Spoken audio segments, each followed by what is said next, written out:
Wow. Okay.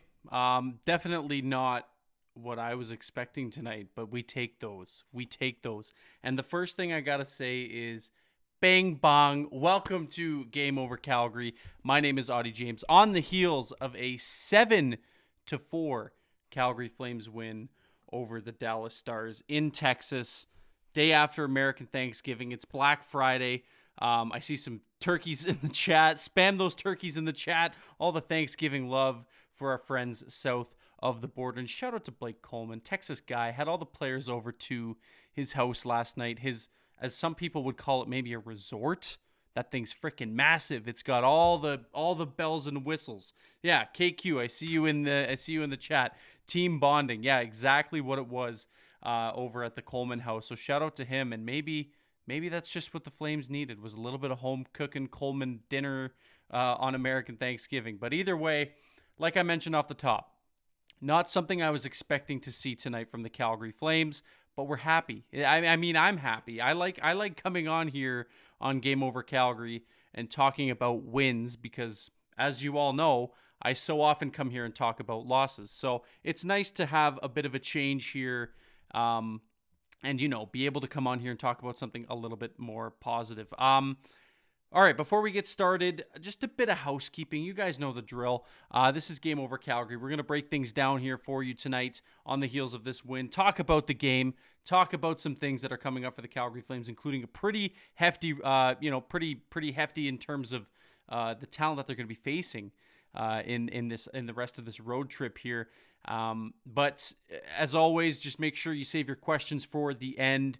I'll try to maybe, since I'm going solo tonight, maybe I'll pull some stuff out of here while we're going live. But for the most part, let's save your questions for the end, for the press conference, and we will get to those all then. I see you, Daily Dallas Hockey. Nice to see you. I saw you over on Twitter say you might stop by. I promise y'all I'm gonna be nice. But yeah, the bing bong thing was funny because I think that after every Dallas Stars goal, they do the bing bong thing, and I think that's freaking hilarious. That's a lot of fun. You guys know what you're doing down in Dallas. Okay, to the actual game. Let's break down the meat and potatoes. STPN in the chat. Where's the notebook? Notebook's right here, baby. Notebook is right here. We got it. It's not it's not quite the same solo notebook show. My notes actually go on my phone now. For those of you listening on playback, you're going to be really confused. But the one time when I did this solo, it was a bit of a struggle bus, and we had the notebook. I had notes written down. I was very passionate about the notes that I took, and we talked about it on that solo game. I don't do these very often solo, but tonight is one of those nights. It's just you and me. Let's hang out. Let's have some fun. Grab a plate if you're in the U.S. of leftover Thanksgiving dinner. And let's talk about it. Okay. Leading into this game, a couple things particularly stood out to me. I like to take notes, as I just mentioned. Some pre-game notes that I had before the puck even dropped in Dallas tonight was the Flames power play has sucked. It's been abysmal to say the least. And we'll touch on that a little bit later because the Flames, no power play goals again tonight. I think they had 2 power plays, if I'm not mistaken. I'll have to refer back to my note sheet here when we get to that point. But yeah, the Flames power play has struggled, and Dallas's power play has been lights out. They've scored, I think, more power play goals in their last 6 games than the Flames have scored all year. And I believe the differential for the Flames coming into this hockey game was 8-4. Power play goals and power play goals or goals given up while on the power play. So that's not stellar, a 4 differential in terms of your power play and getting and allowing shorthanded goals. So that was something I was looking out for coming into this one. And then another thing was just how good Jacob Markstrom's been. They touched about it on the broadcast. He's been one of the focal points, sorry, I just saw a name in the chat I did not expect to see. Hello, I know who you know who you are. One of the focal points coming into this was Jacob Markstrom and just how good he's been, and especially in the month of November, keeping the Flames alive and well. And we're going to touch on it a little bit later in the show, but he's a big reason why the Flames are kind of clawing their way back in the standings. This was a big statement win for the Calgary Flames, depending on which side of it you want them to be on. But either way, we'll break this whole thing down. Just a couple pregame notes that I had coming into this thing because, as I mentioned off the top, this was not the kind of game that I was expecting from the Calgary Flames, but I'm very pleasantly surprised. A very good road game, a very good road win, as the old cliche goes in hockey. But, yeah, the Dallas Stars coming into this game and coming into the season, at least for me, and I know a lot of other people as well, at least for me, have been one of the better teams in the NHL. Are a lot of people's in a lot of people's cup predictions. Like for me, I had Carolina, which might be a huge whiff. I had Carolina Dallas as a cup final this year, and you know what? We're still pretty early on.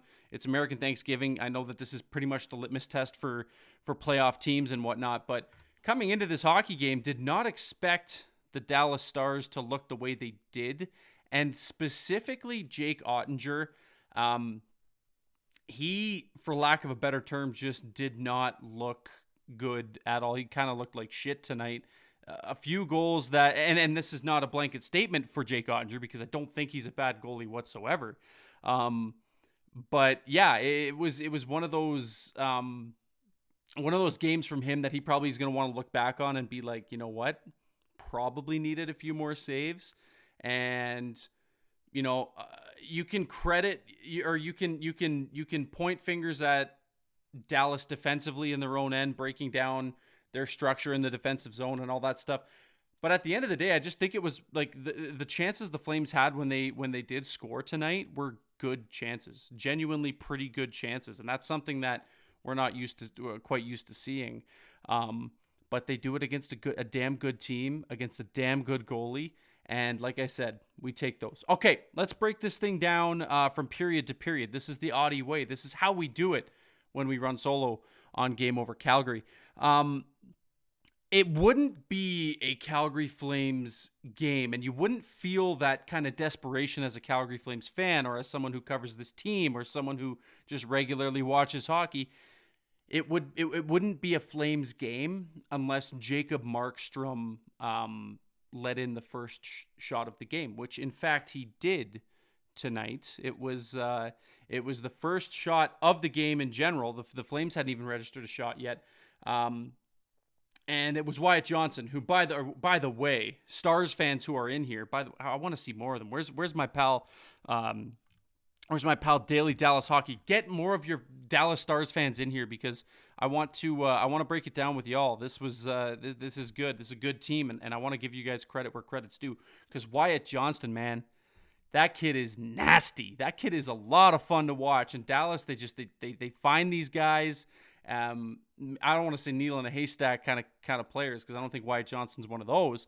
But damn good hockey players who just come in and know how to play Dallas Stars hockey. And this kid is good. He's a lot of fun. And he obviously gets on the board early. Really nice release. Good shot. But first and foremost, just a horrible play defensively by Nikita Zadorov at their offensive zone blue line, which leads to that 2-on-1 in which we see Jamie Benn carry the puck in with a really good pass right on the tape of Wyatt Johnston. And you had to know that one was going to go in. So, lackluster start to say the least for Jacob Markstrom, and that kind of set the table for me. I'm like, damn, this is going to be one of them games that we see where the Flames let up the first goal. I was getting flashbacks of all those games last year. There was a lot of games last year where Jacob Markstrom lets that first goal in, and you kind of sit back in your seat and you go, well, I guess it's going to be one of those games tonight because that's just kind of how the cookie crumbled last year for Jacob Markstrom, and he proved us wrong. He did maybe let a couple weak goals in tonight, but for the most part was pretty sound. That's a Dallas team who can score goals. Lots of shooting threats on that team, and I think he stood his own despite letting in 4 goals. Next goal we see is a Calgary Flames goal. I want to give the fourth line a bit of credit here for the Calgary Flames tonight. It's something that maybe they haven't had stellar fourth line usage. I don't know. I tend to not want to put too much weight or give too much merit to how a fourth line performs, because a fourth line, in my opinion, in my humblest of hockey fan and breaking down games as much as I have this year, last year, and the year before on this show, fourth lines are not out there to, it's a bonus if your fourth line can provide pretty solid offense. If you can roll 4 lines and all 4 lines are able to produce, I think you're a pretty good hockey team. But for the most part, I think a pretty good fourth line is a line that can go out there, eat up minutes in the offensive zone, give the boys a breather on the bench, and then you roll back out your top 6, and you line match that way. But your fourth line, for me at least, a good fourth line is one that can keep the puck out of its own end, can battle against just about anybody, and maintain possession, get pucks deep, all the cliches in the world that you want to have. But we saw some production tonight. AJ Greer, a waiver claim, of whom on Twitter, X, whatever the hell it's called this week, I was maybe a little bit critical of in that claim. But he's proving me wrong. He's proving a lot of people wrong. He's productive, and he's useful on the fourth line. He worked hard tonight. That guy goes to the dirty areas, fishes out pucks, scores goals. He does it all, seemingly. AJ Greer, my sincerest apologies from Auddie on Game Over Calgary. But either way, it was a really good fourth line shift, and it led to a goal from him. He ties the game up, and that's kind of where things are there. And then all of a sudden, later on in the period, we see yet another turnover. This one coming from the captain, Michael Backlund, an uncharacteristic turnover in the defensive zone at the D-zone blue line, leads to the Jason Robertson goal. And once again, I'm going to give credit where credit's due to Jason Robertson or the Dallas Stars in general, but Jason Robertson on that play, that turnover at the blue line. What a good keep, first and foremost. That was a lot of fun to watch. And then all of a sudden we see this guy just with all the patience in the world. We know he can shoot, but I didn't know he could shoot from that angle. And he finds the tiniest of areas to sling the puck, and he finds the back of the net there just over Markstrom's kind of shoulder ear area, from a really wide angle that, not many people are going to even hit the net, let alone put that one in the back of the net. 9 times out of 10, that puck is probably going over the crossbar, rimmed around, and the Flames have a chance going the other way because they got a guy in stride maybe, but he finds his spot, he buries it, and I think the biggest takeaway for me for the Calgary Flames in the first period, specifically, was the turnovers. That was their kryptonite. Both of Dallas's goals came off of bad turnovers. The first one was a D-zone kind of misread, didn't move his feet, and then ends up turning the puck over by Nikita Zadorov, who looked checked out until the third period. That's a damn good third period, if you ask me, from Nikita Zadorov. I've been critical of this guy ever since he asked for a trade, but golly, has he looked good, or did he look good in that third period? We'll get to that in a little bit here. And then obviously that second goal, that Backlund one, very uncharacteristic of him. And obviously the Dallas Stars capitalize on that one. So, you know what? You chalk that one up. Not the greatest of periods. You move on.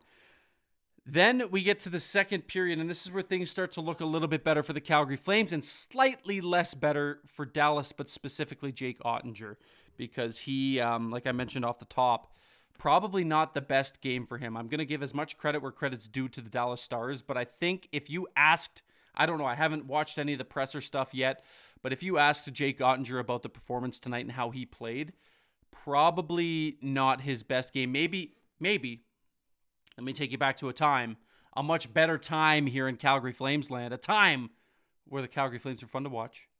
They were in the playoffs. They're in the first round against the Dallas Stars. It's Game 7. But before that, let's take you back to when some fans were in the corner putting a voodoo curse on Jake Oettinger. We saw threads on Reddit. We saw people with signs putting satanic curses on Jake Oettinger and Rick Bowness and Dallas Stars hockey. And maybe those demons came back to bite him because he did not look like the beloved Jake Oettinger that, most people have as one of the best goaltenders in the NHL. Either way, this is when things start to look not so good. They look a little dicey for Dallas, but things start to turn a little bit more favorable for the most part for Calgary. And that's on a gorgeous breakout and puck movement in a 3-on-2, and Sharon Govich scores. It makes it a 2-2 game. That 3-on-2 was one of the best 3-on-2s I've seen the Flames since the purple Gatorade line of Sean Monahan, Elias Lindholm, and Johnny Gaudreau. Those guys were those guys move the puck as a unit. You want to talk about guys moving the puck as a unit. Those guys knew where everybody on that line was going to be. They knew exactly how to get the puck to him. And that 3-on-2 with Sharangovich, Lindholm, and Mangiapane, I believe, was one of the most gorgeous 3-on-2s I've seen the Calgary Flames execute in quite some time. And, you know, they do a good job breaking out of their own end. They get across the blue line. That no-look backhand pass from Elias Lindholm, I'm getting flashbacks of it, and it's just putting this big smile on my face. Right onto the tape of Yegor Sharangovich. And he finds the back of the net. Makes it a 2-2 hockey game. Let's fast forward to the next Dallas goal. Bad coverage and a collapse kind of in the neutral zone leads to the Wyatt Johnson second goal. Not much second goal for him, third goal for Dallas. The 3-2 game at this point. Then the Flames get into some penalty trouble, and this is exactly where I wanted to loop back on the Dallas power play and Calgary's special teams. Penalty kill, I don't really know. I don't have the numbers in front of me. I don't think it's been great. I don't think it's been horrible. Kind of middle of the pack. That's Calgary Flames hockey. That's just how it is. Middle of the pack, baby. That's how we roll here in Calgary. But either way, it's Joe Pavelski who scores on the power play, and this is where you don't want to be if you're a Calgary Flame. 4-2 is the score at this point, but running into penalty trouble and allowing for Dallas to roll out that power play that's just been lethal this year, specifically in the last 6 or so games. There's top five, left-handed penman correcting me. The Flames are top 5 in penalty kill. That's damn good, and that just goes to show you how little I know and how other people should maybe be running this show. Either way, I digress. Back to that power play.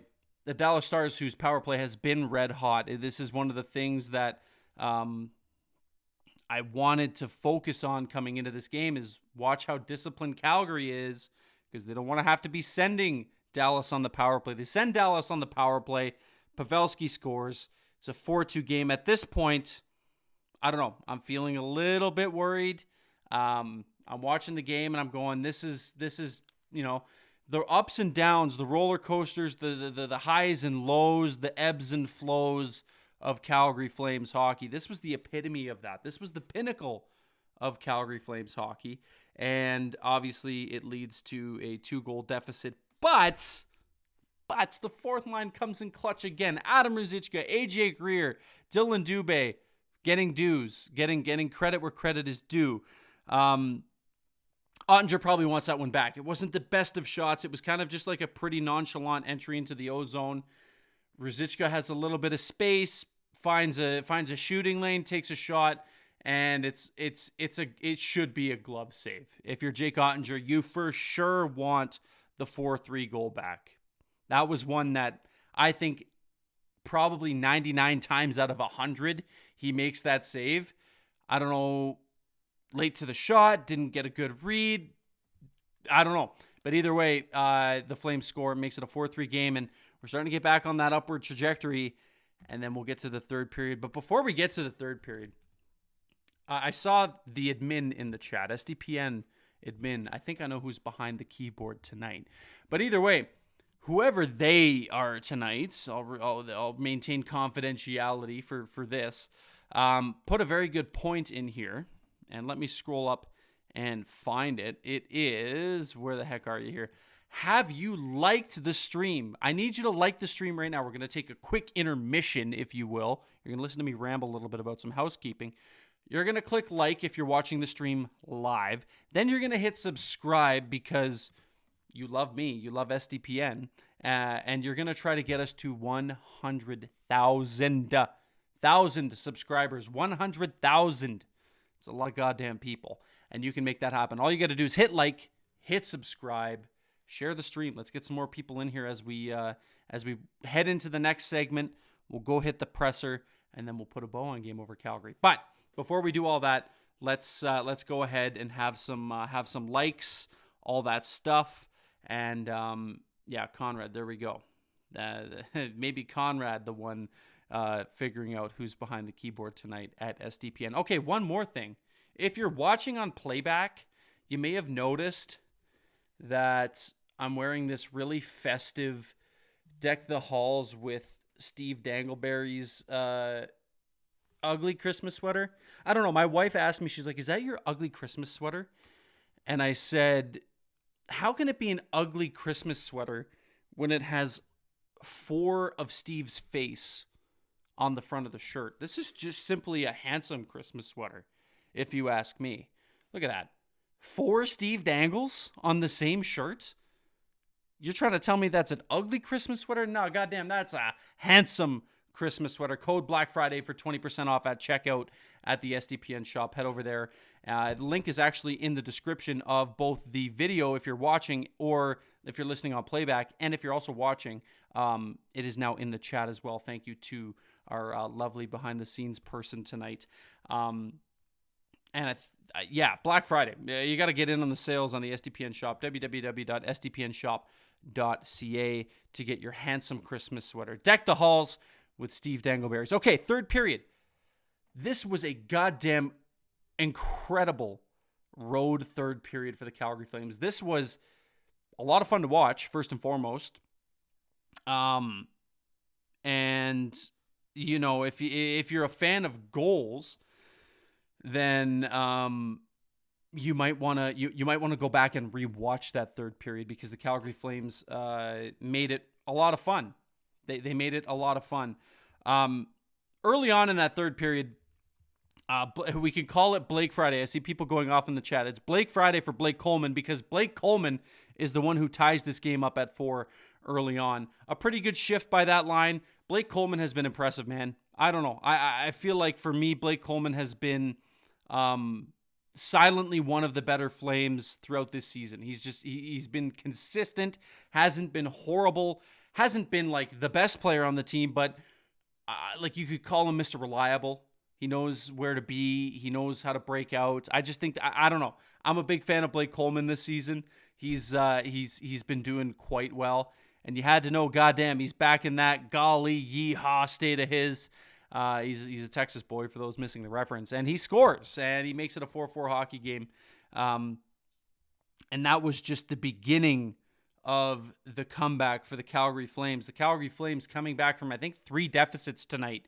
This would be the last time they did that, because 29 seconds later, once again, the Elias Lindholm line, I don't think we've talked about them enough tonight, because they were one of, if not the better lines on both teams in tonight's contest. It's oh, the code is Blake Friday. Golly, okay, maybe I am. I'm just an idiot. I missed the whole Blake Friday, probably because of Jesse's name. I'm getting roasted in the chat. I should just stop looking at the chat, because they're just roasting me. Code is Blake Friday on the SDPN merch. Don't use Black Friday. Because you won't save 20% on the SDPN shop. I am doing my best. I am maybe getting cut. PK will be on the next show. That is just factual. But either way, back to the game. 29 seconds later, that Elias Lindholm line, who I believe led the Flames in expected goals percentage tonight. They were just on it. They were on it. They were in on everything. Andrew Mangiapane had a great game. Lindholm looked great. He scores to take the lead. And in my notes, that's where I put that Jake Ottinger was maybe having a bit of a rough game, and things were starting to go a little bit sideways. Maybe it was a bit beyond that point, as they finally, the Flames finally get back into the lead here. But then let's get to the next goal from the Flames, where Markstrom makes a big save on the other end, and then a nasty sauce pass from Connor Zary directly onto the tape of Michael Backlund makes it a 6-4 hockey game. And then eventually you'll see on the broadcast, the camera pans to the captain, the Flames captain, the goal scorer of this 6th Calgary Flames goal, and you see him mouth, "Wow," because wow is goddamn right on that Connor Zary pass. That was a lot of fun to see that. And Connor Zary, I know he was banged up for a little bit. He sat out for a bit, but he has not missed a beat. He's been one of the best Flames. And that Kadri, Zary, Or I guess Zari was playing on Backlund's line. But before that, the Zari, Kadri, and Pospisil line haven't missed a beat. Pospisil looked good tonight too. Just all over it. Electric, fast as hell. Can shoot the puck. It's been a lot of fun to watch these young guys come in. And then obviously later on in the game here, with the net empty, Nazem Kadri scores on an empty net to make it 7-4. The first time this year the Calgary Flames have won by scoring 7 goals. Also, it is the sixth. I can't speak. It's hard to say. 6th straight Calgary Flames win in Dallas at what is it called? American Airlines Arena. Am I getting that right? I think it's called American Airlines. 6th straight. And yeah, the Calgary Flames 3 come from behind lead changes in the win tonight, despite it being turnover central. Zadorov looking like he was checked out in the first period, and taking some penalties to put the Stars' power play to the test and get them going, which you didn't inevitably want to do. But either way, all in all, I think a pretty gutsy road win. And that leads us to what's next for the Calgary Flames, man. That's the age-old question right now. What's next? Not just schedule-wise, but what is next? Because we love covering these wins. This team still don't look like a Stanley Cup contender. And they are just finally, I don't know. They win these games. They lose other games. It's just up and down, up and down, up and down, and then they end up in the middle. But I am truly not worried, but I'm interested. I'm intrigued to see what the direction is going forward, because we know damn well they're going to sell off on some UFAs. We'll touch quickly on something I wanted to bring up, and then we'll hit the presser. So if you want to get presser questions in, just a quick side note, get some presser questions in right now. And Ian's saying Flames look like they're finally getting their team chemistry lines finally starting to make sense. Yeah, they're able to roll out lines that have a lot of chemistry. We saw it with the Pospisil, Zari, Kadri line. We see it tonight with Lindholm, Mangiapane, and Sharon Govich. They're starting to finally gel as units together. Backlund has looked good with Jonathan Huberdeau. I think Zari played on that line tonight as well. That could be a fun little line to inject. And the fourth line, they were active tonight. We've been hard on Dylan Dubé all year because he hasn't been fantastic. But we're finally starting to see maybe the Huska Hive come together, and Ryan Huska is finally getting what he wants out of this group. D has been good. Everything is just seemingly starting to click together right now, and we're seeing that. This is a good Dallas Stars team. This is a team that, most nights probably out muscle, out try everything. It's probably a different story, but this was a good win. This was a gutsy win. We as much as people want to see we'll put it in air quotes, the quote unquote rebuild. First of all, that shit's not happening, man. I hate to tell it to you. A rebuild is not happening. A retool is much more likely. This team is too good to tank, but too bad to be good. Like that sounds idiotic. Like I sound like a fucking moron saying that. Too good to stink, but too bad to be good. But they're starting to finally gel as units. So they're never going to rebuild. They're never going to be bad enough to be a team that truly tanks and gets a top 3 pick. And, maybe Macklin Celebrini is a Calgary Flame. But if you retool, you sell your pending UFAs, you stay mostly competitive. We talked about it on the last show that I was on with Brett from Flame for Thought. You can mostly sell, forward-wise, you can mostly sell your pending UFAs and still keep mostly your top 6 intact. Your center depth is going to lack. It's the blue line that's going to stink because you're probably selling Zadorov. You're probably selling Tanev. And then what? Jeremy Poirier, he's probably getting close to being ready. Solovyov is probably ready. I saw somebody mention Klapka. I think he's the next one called up. Truly, I just don't think the Flames are destined to be as bad as people want them to be and get the pick that they want them to pick at. I just don't think that that's going to be something that we see here in Calgary. So before we hit the presser, reminder, get the questions in. I wanted to just look ahead because a lot of people, the Flames obviously lost the second game of this road trip. So they're going on a 3-game road trip before they come home. Or no, 4-game road trip, before they come home and face the Golden Knights. The Kraken, they beat them in overtime. That's 2 points. They lose to the Preds, and then they beat Dallas. So in 6 games, they've got in 3 games, they have 4 of possible 6 points, which is a pretty damn good start to this road trip. Dallas was going to be a test. They play Colorado tomorrow. It's the second half of a back-to-back. Dan Vladar, we know, is going to get the start. Markstrom started tonight. But the Avs, I believe, also played tonight as well. So it's going to be both teams playing the second half of a back-to-back. And then on Monday, they're going to play the Vegas Golden Knights in Monday. So that's 3 games in 4 nights. That's a tough little skid against 3 damn good teams, Dallas, Colorado, and Vegas. What's a successful road trip look like to you? The available amount of points is what? 2, 4, 6, 8, 10. No, wait, sorry, they're not in Vegas. They come back home. I'm getting confused. But either way, the stretch is against good teams. Say if they win tomorrow night, that's 6 of a possible 8 on the road. If they go to overtime tonight, that's 5 of a possible 8 on the road. Do you consider that a success?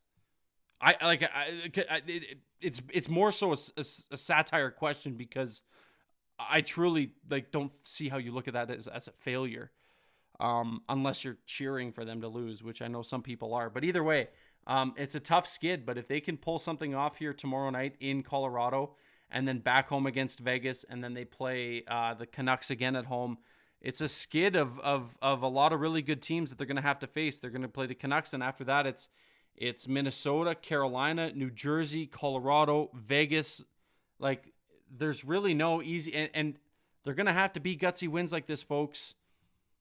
They're going to have to pull gutsy wins out of here. So, I don't know. I'm excited to see what happens here.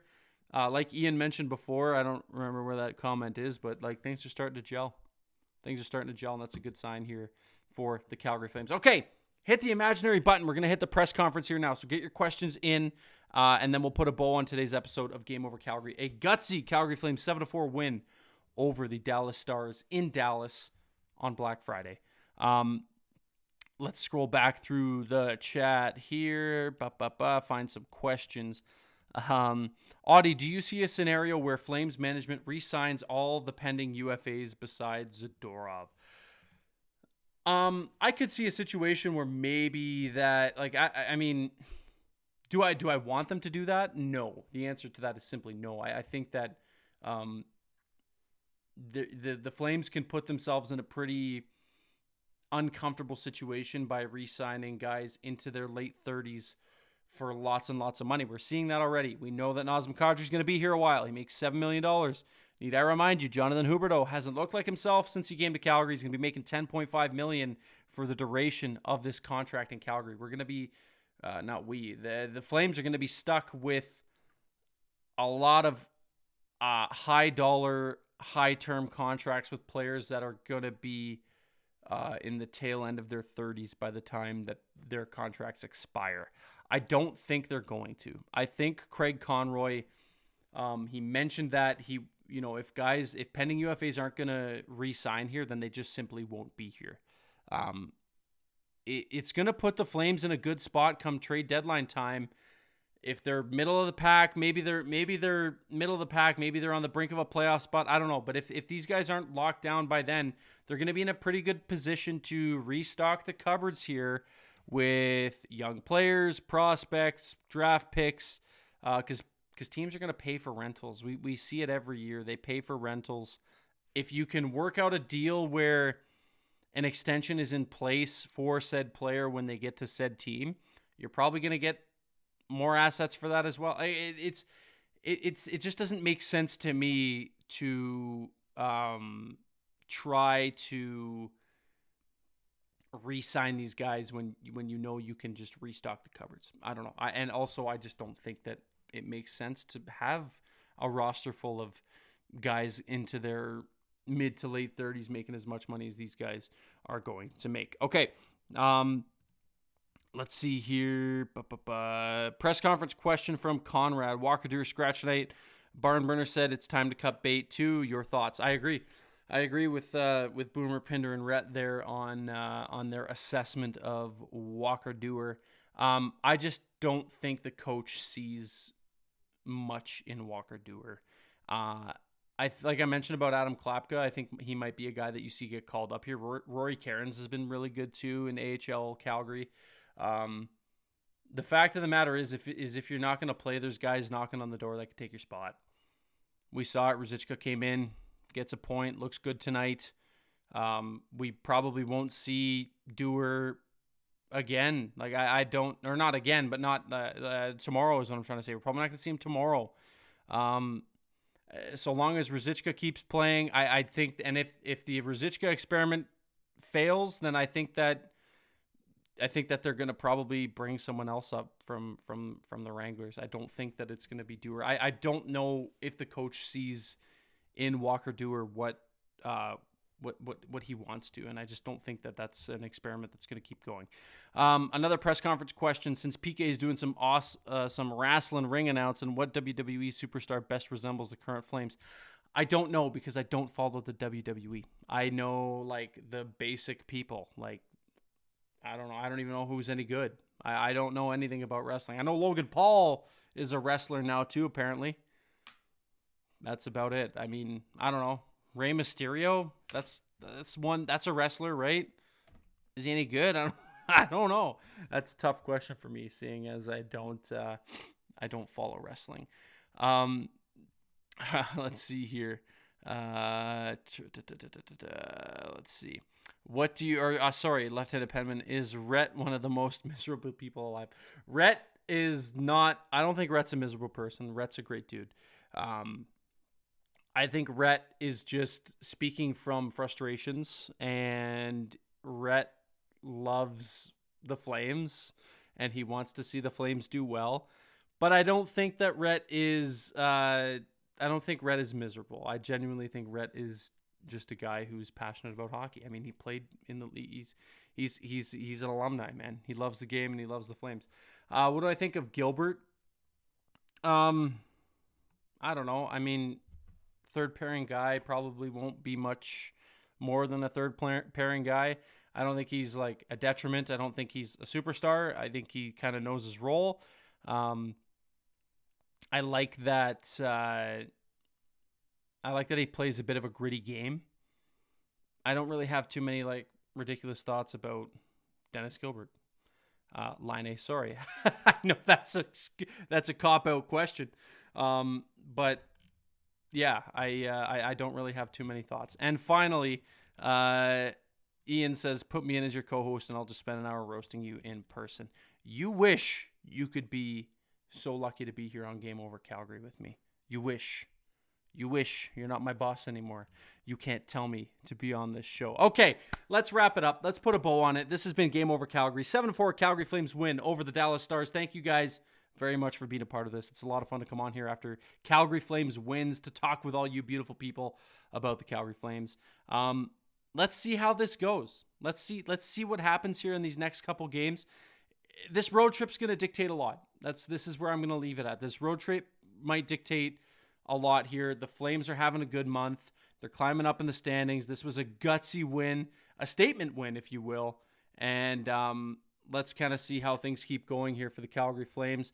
If you want to follow me on Twitter, it's at Auddie James. Follow, it's right over here, at SDPN Sports. And before you leave, hit the like and subscribe. Like I mentioned, we're almost closing in on 100,000 subscribers here on SDPN. Let's get there. And if you're listening on playback, please review us. Leave us a 5-star rating if you enjoyed this content. Follow Game Over NHL. Follow SDPN. Lots of great shows on the network. Obviously, that Steve Dangle podcast. I don't know if you heard of that one. It's okay. And Julian McKenzie and Chris Johnson on the CJ show are incredible as well. So much good content for you if you're a sports fan, a hockey fan. The Jesse Blake Sports Report, Nailing the Apex, Noxie and Cax. So many good shows here on SDPN. Just be sure to tune into all of those and give them just as much love. Thank you very much for watching. My name is Auddie James. We will talk to you on the next Game Over Calgary. This has been a Calgary Flames 7-4 win over the Dallas Stars at American Airlines Arena. I think I got that one right. Adios, friends. Stay safe, and we'll see you next time. Peace.